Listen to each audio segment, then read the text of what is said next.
Joining me now is Wisconsin Congressman Tiffany, who now sits in the seat my husband once held, and Ned Ryan, CEO of American Majority. Ned, the blank checks we've been giving to Ukraine have apparently turned Zelensky into some sort of petulant child, because now he's demanding this of NATO. Watch.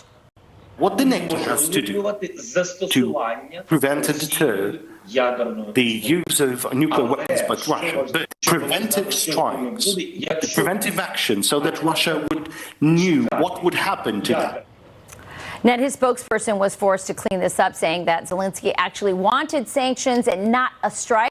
Hard for me to believe he got those two words confused. But again, he's calling for preemptive strikes on Russia. Is he insane? And where are all the, level-headed, sane, statesmen, saying something, pushing back on this? I don't see them.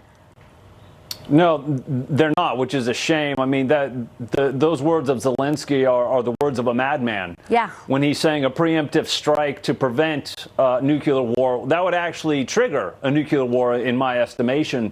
But we've gotten to this point because, even though there is no intel supporting Biden's comments about Armageddon, his actions of continued unlimited resources to Zelensky and talk of regime change in Russia, the further this goes, the more we do advance towards potential serious conflict in Europe.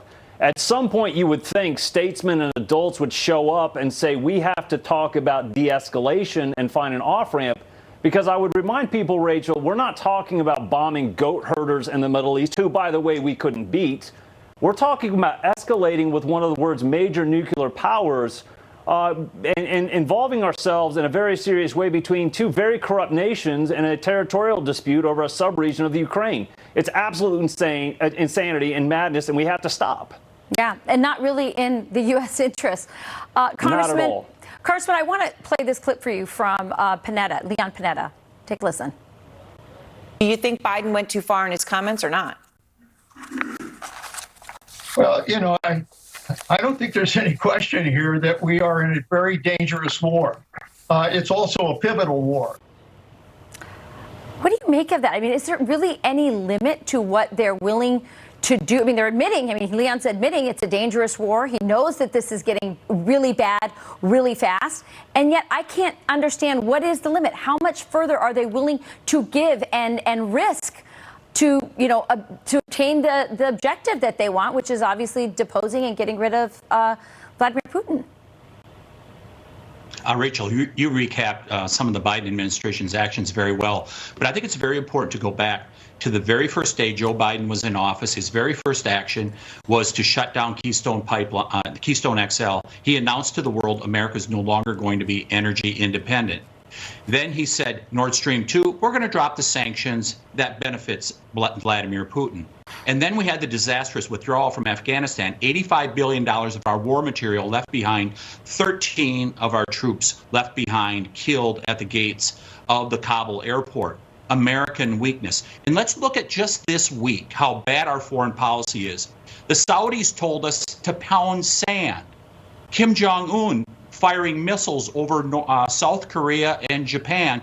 And now we have Zelensky basically dictating or attempting to dictate our foreign policy. This is what you have when we get American weakness.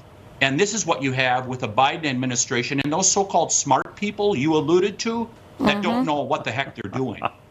Yeah, I seem to remember not long ago everyone telling us how dangerous the world was going to be under Donald Trump. Ned, the regime media is demanding, of course, that we sacrifice more and more for Ukraine. Time published a piece saying this, quote, now is not the time for the West to soften its resolve in the fight against Putin, but to step it up. Putin will not stop until he is forced to stop. The recent $625 million security assistance package is an important step, but such support will need to continue until the job is done. Ned, we've already committed more than $16.8 billion since February. How much more are we expected to give or risk of our children's lives? I mean, I can't believe we're talking about nuclear war right now. Yeah, no, this is absolute insanity that we're even having this conversation as we continue to send tens of billions of our taxpayer dollars over to Ukraine with absolutely no end in sight. And if the goal is to have regime change in Russia, we are going to escalate towards something, I believe, very violent. again, I have never heard anybody make a compelling argument, Rachel, on any level. What on earth does this have to do with U.S. interests, especially the American taxpayer interests?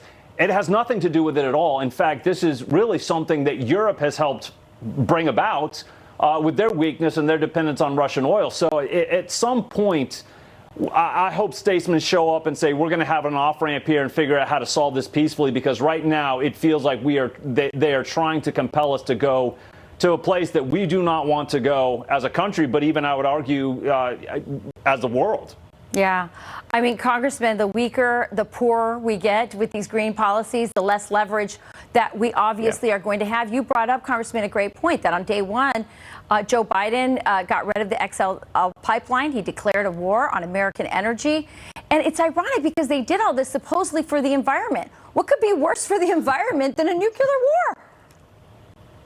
There's no doubt it's American weakness. But what really concerns me, Rachel, is that are we taking the eye off the ball of what are really the greatest concerns? Communist China, they want Taiwan. Tehran, they're threatening death to Israel almost on a daily basis. And here you have the Israelis and the Taiwanese, they're willing to pay for their armaments. And we're supposed to just give them to the Ukraine? I think things are upside down in regards to our foreign policy at this point. That is an understatement, Congressman. So great to have both of you gentlemen here with me tonight. Thank you.